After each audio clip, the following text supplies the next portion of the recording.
Hi there, welcome to Nomadic Diaries. We're the podcast that takes you on journeys through the lives of those who have already embraced the international lifestyles. Whether you're an expat, a digital nomad, or someone who's dreaming of those lifestyles, this is your passport to a world of insight. We dive deep into the hearts and minds of the overseas lifestyle professionals, the authors, and researchers. Join us in this fun adventure as we deconstruct all the elements of expat and nomadic lifestyles, one captivating story at a time.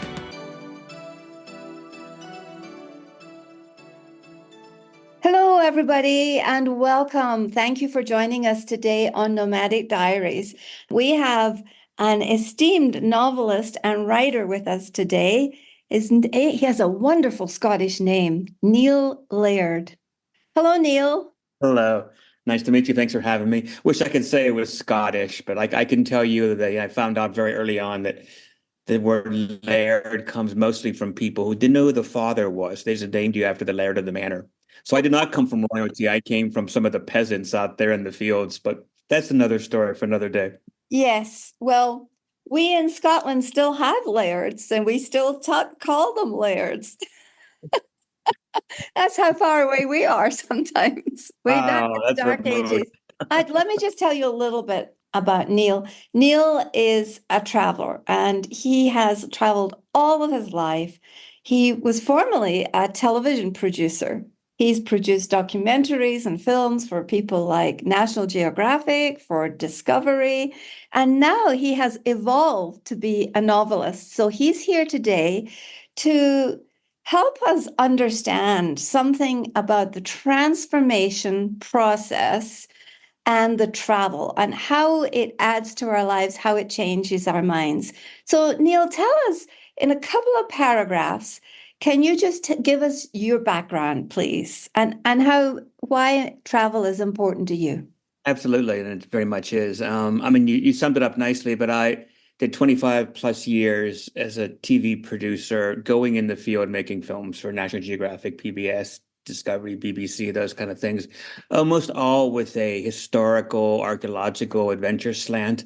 That's been sort of my bailiwick that I've fallen into. I still do that. I'm just now freelancing rather than being at the networks.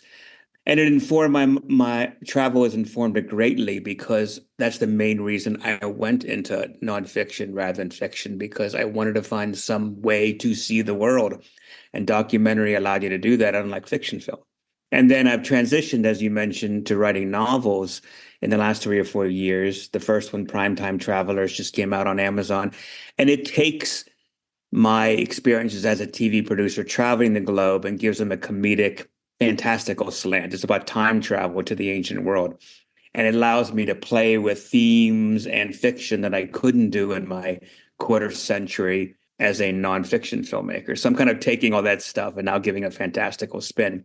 But in both careers, without a doubt, travel has informed everything I've done and why I've done it. If I didn't have travel, I don't know what I would be doing, but I wouldn't be doing either of these careers. Well, I would just like to say you are welcome in this room and in this podcast, because I think that most of us who are involved in it or listen to it have in some way been affected by travel. So can you tell me a little bit, where did the travel start? Where was your jumping off, or where did you make your big leap? Yeah, and I think it was a fairly big one too. I grew up in a small town in Western Pennsylvania outside of Pittsburgh, small Catholic school, and knew very little about history or about travel. My parents, money was tight, so if we went anywhere, it was Myrtle Beach or the Jersey Shore or something like that. We certainly weren't getting on planes and flying to Venice or anything. So I didn't know a great deal about that other than movies that I'd seen. And I was enamored of cinema. I grew up just loving, particularly the big epic movies, the Lawrence of Arabia's and Seven Samurais and all those things. So I went to film school and I got my degree in film. And, that and $50, gets you a cup of coffee today.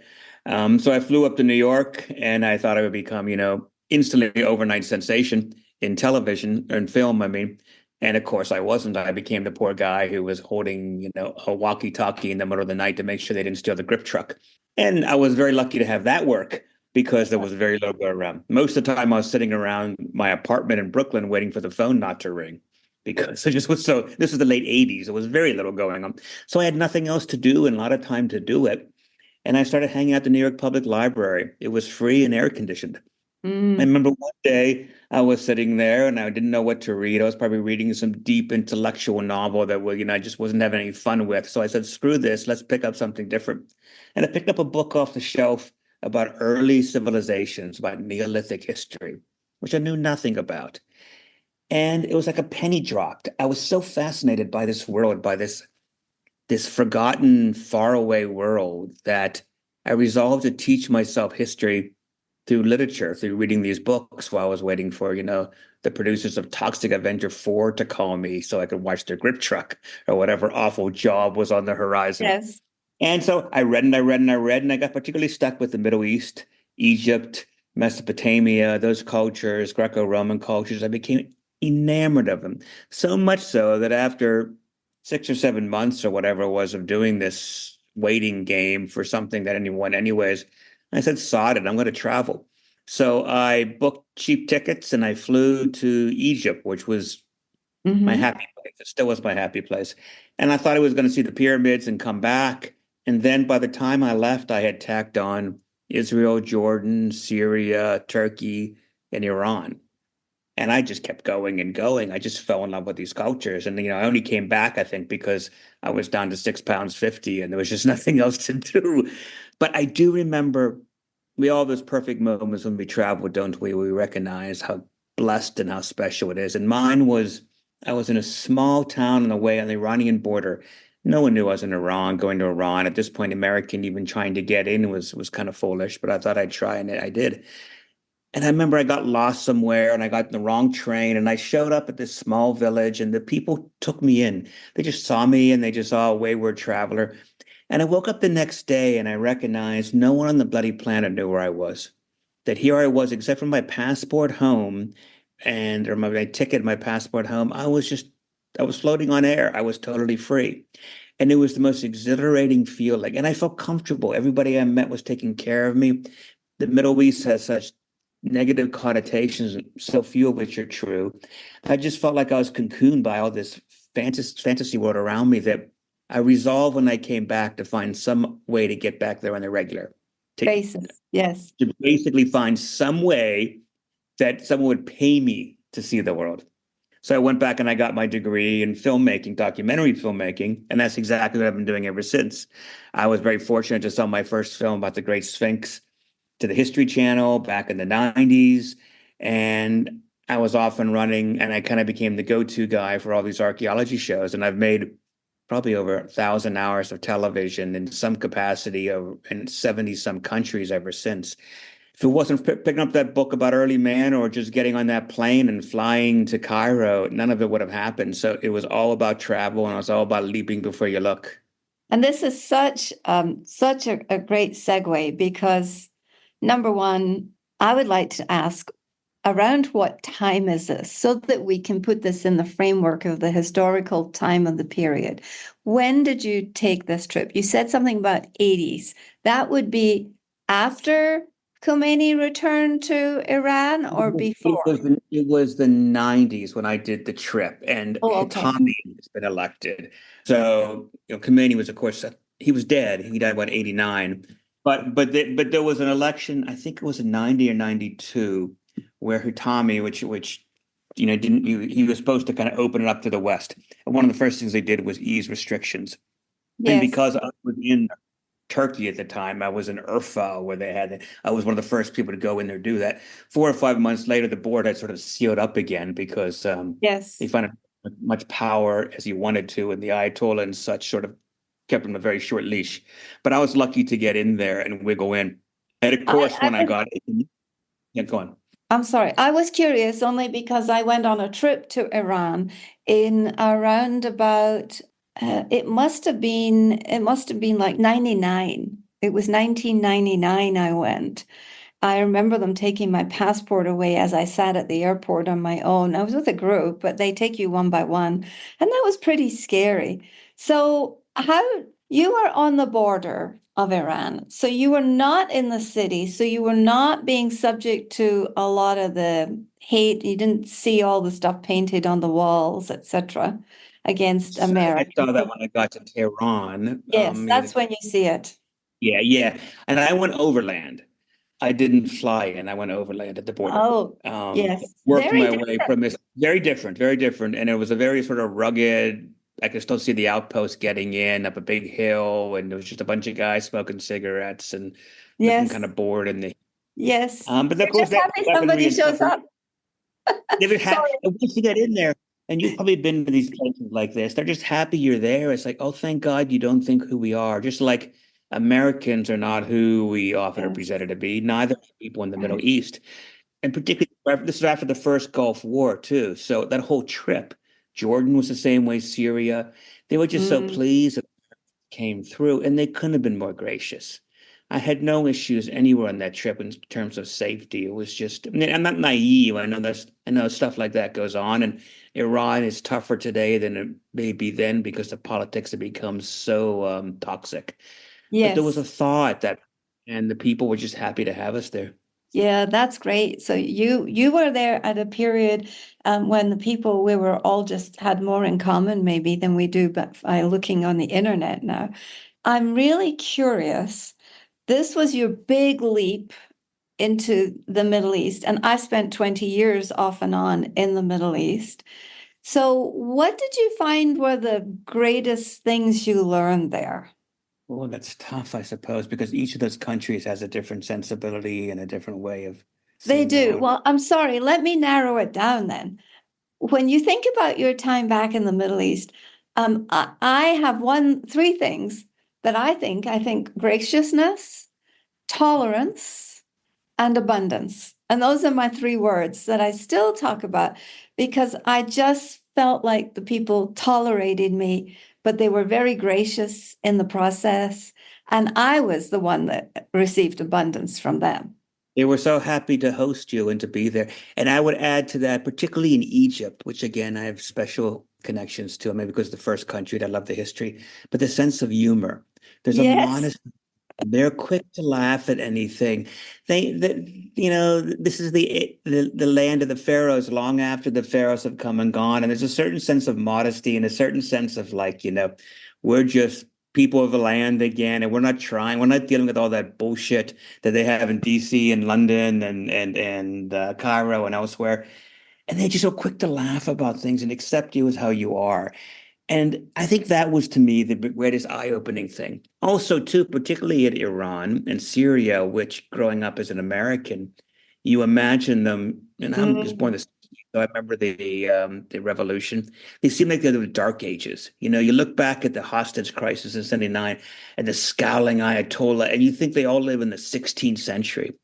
I yes, got they were just as modern and just as aware of the world as we are. Now, of course, they didn't have this is before the internet, and they definitely had their issues. They couldn't dress the way they wanted to yeah, or listen to yeah, music the way they wanted to. But these were smart, worldly people, and it was not this medieval landscape of scowling ayatollahs that I saw on, Nightline growing up. The Middle East is a very vibrant place that doesn't need anybody but themselves. And I think that's why so many of them were embracing me because they were surprised you would take the time to go all the way to some small village in the middle of Jordan. What are you yes. doing here? They're just happy just though they exist. Let's move forward to present day.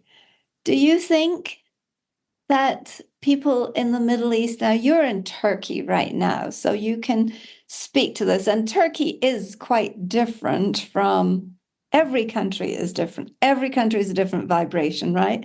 Do you feel like people there are equally warm and friendly at this point? Well, I think we do. I mean, I love Turkey and I've been here 5 or 6 times, so I'm comfortable here. I have Turkish friends. So in a way it's a bit different. And I'm over here to Yes. write a novel. So I'm not, exploring as much as I have in the past.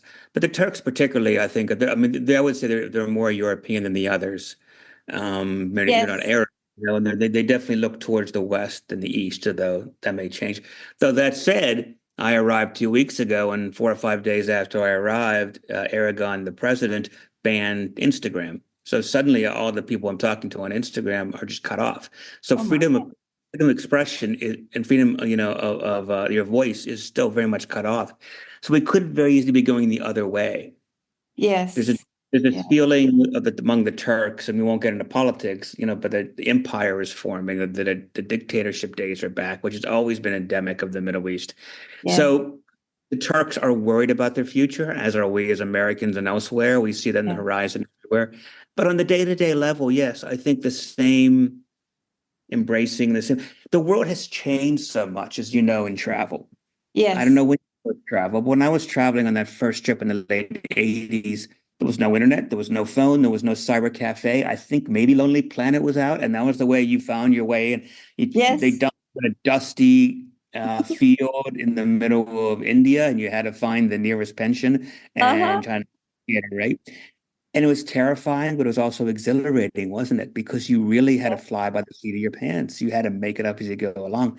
Now, no We matter did. where you go, here I am I'm having a Zoom call with you from Turkey. Yes.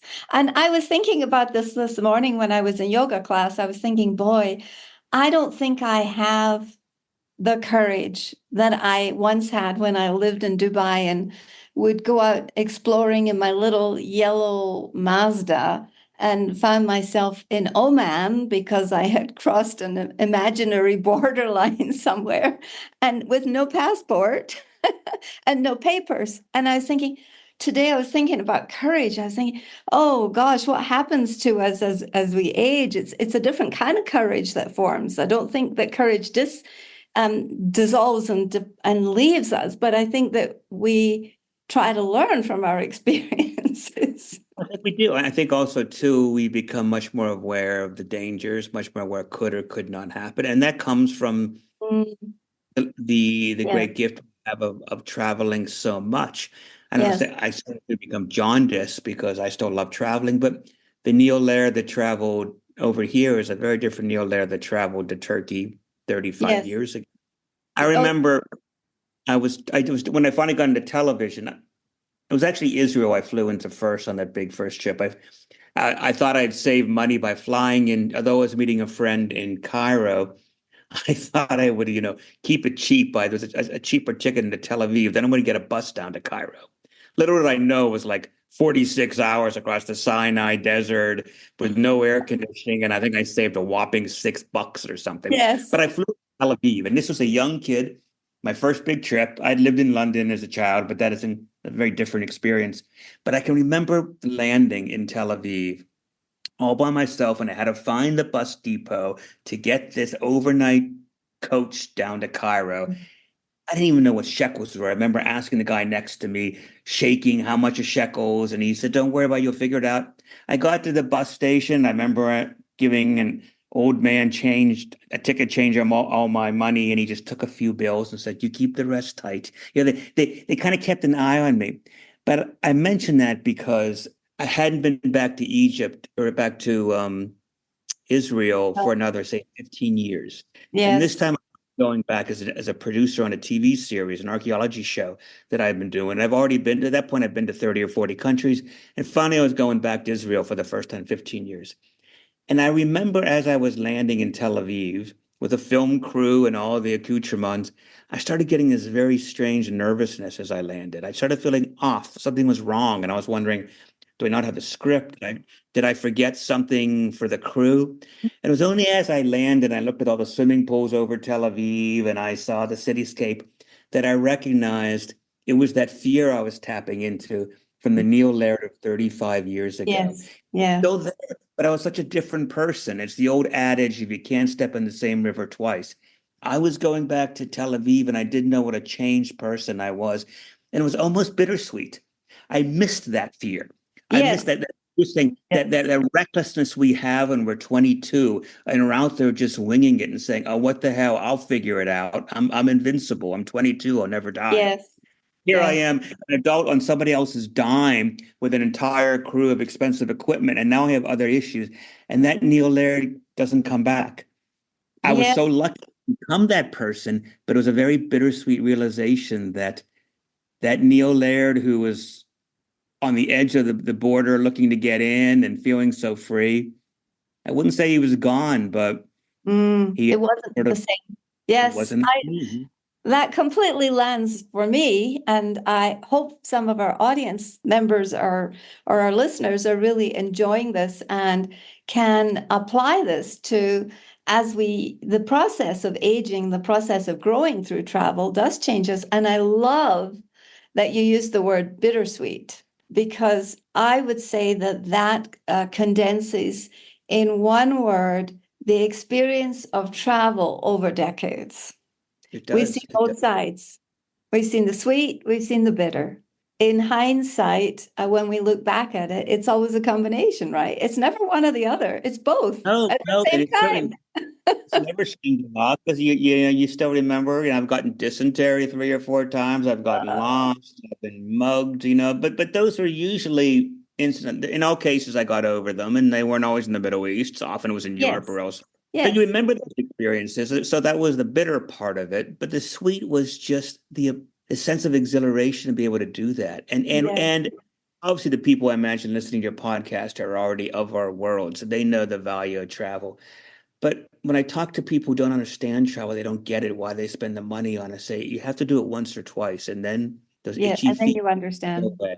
Then you understand because it is the gift that keeps on giving. You want to keep traveling, but also you look back on those experiences. You'll color them and change them and tweak them and turn them around, but they are there and they shape who you are. So that brings us to another question. You had this, what sounds like an incredibly glamorous life as a TV producer, working for all these big corporations, traveling around with teams of people, lots of expensive equipment. Tell me about the segue into maintaining travel as the love or sort of the place that you're putting your love and your time and attention now, but as a novelist, because I am pretty sure that maybe a producer thinks about things differently from a novelist, or perhaps not. And I don't have an insight into that. Our listeners might like to hear that. Well, you mean in terms of storytelling or in terms of travel? In terms of telling stories, what is it like to be telling stories now as a writer instead of telling stories with cameras and equipment? It is a completely different language. And it was a language I had to learn. And I remember my first novel, which was about ancient Egypt, and I wasn't able to sell that. And I was still learning as a writer. I thought, well, I know television. I've been around the world. I know Egypt so well. I could rattle off the pharaohs in order and put you all to sleep right now. I know that much boring info. So I thought I'd take all this and I'd write me an adventure novel. And what I wrote was a very simple blueprint screenplay that was not a novel. It had the sensibilities of a movie, of a TV show, but literature, but writing words is a completely different form. It's a different language, and I had to learn it. And you only do it by doing it and failing and doing it and failing and figuring it out. And it was frustrating at first because it was also very sort of humbling because you recognize, oh yeah, you've got a couple Emmy nominations and a BAFTA nominations and thousands of hours of TV, but it's just Wow. me and an 18-year-old kid now learning it together. I have challenged myself in a new way. So it took a couple books, I think, before I found my voice.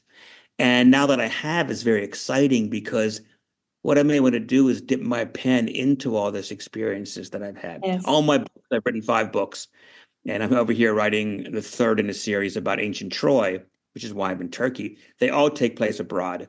They all take place not in ancient history. They take place in modern times in the last 50 years, but abroad.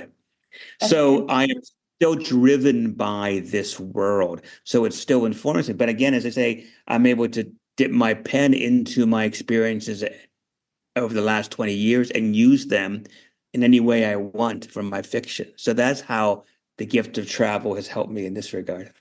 Well, that also provides a consistent love for your life or a consistent train of being, doesn't it? In the fact that you've used travel in many different ways as an inspirer, you've used it as as a geographer, probably. You've just learned, you've just been a knowledge gatherer all of these years, right? I am fascinated about how many years have you been writing? I've only been writing fiction for This has been 8 years now. And I remember there were two things. I started writing in 2016. Hmm. And I remember that year because I'd been batting around in my head, oh, I should write a novel, I should write a novel. And two things happened in 2016 that there was sort of a fulcrum that sort of got me off my seat and decided it's time to bloody do it. And one was I turned 50. And it was my 50th year. And I said, we better do, we're going to do it now. And the other, much more personal one was if I ever had one idol, one person whose work I followed religiously and was the first to buy his work was David Bowie. I was a Oh, Bowie freak. I was like 15, and Bowie died in yes. 2016. Still not convinced it happened. I don't think Bowie can die, but I'm waiting for him to come out with his next album. It's just going to be, long time in post-production. But Bowie informed my life so much, and it wasn't until I read his obituary, which of course I knew everything that he had done, but it reminded me how fearless he was. It reminded me how every album he put out was a shift and a turn, and it was another world. And he was so totally unafraid of trying something, of that leaping for you looking. And I remember thinking, I'm never going to be a David Bowie. I wasn't illusions of grandeur. But if he could do that 27 times over 27 albums, I could do it once. Yes, I do it once. And it inspired me to say, oh my God, it's like you have to be a bit fearless and you have to be ready to fail. And it's absolutely. exactly that. And Bowie certainly had his hits and his misses, and I recognized, well, I'm just going to try it and see. And I became so fascinated by it that I haven't looked back since. I was a big Bowie fan, university in Glasgow, Scotland. Uh, which tour did you see? He came to Glasgow a few times. Yes, we were very lucky. So I get the reference to David Bowie. And so you have written 5 books in 8 years. Correct. I suppose so. Yeah. That's quite some going. I've been working on, I did finish one book in 5 years, but I've been working on this complicated one for 8 years off and on. And it's more a how-to book. So what would you say to somebody like me? What is the one nugget of offering you have for somebody or another listener out there who's thinking, I've had all this travel experience. How do I write about it? Where would you tell us to start? Every writer is different. Everybody has different buttons they have to Yes. press to get the inspiration. For me, certainly, I think in the last three novels, which are part of a series, and now that I've, had the money and the means to do that, I can buy a ticket and go to a place that inspires me. So Yes. the first book, of course, the Primetime Traveler series, for example, the first book takes place. It's all about time travel. It's a TV crew, not unlike myself and other people I work with, who are able to time travel into the past in the hopes of making the ultimate Emmy-winning documentary. So it's satirical as well as time travel. It's a good fun romp. It's more Neil Gaiman than it is Outlander, but there is I'm gay. So there's a lot of gay love story in each of the books. It deals with strong personalities in the past who are queer.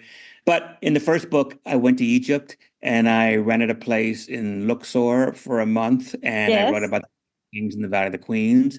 My last book, which comes out in a few months, Prime Time Pompeii.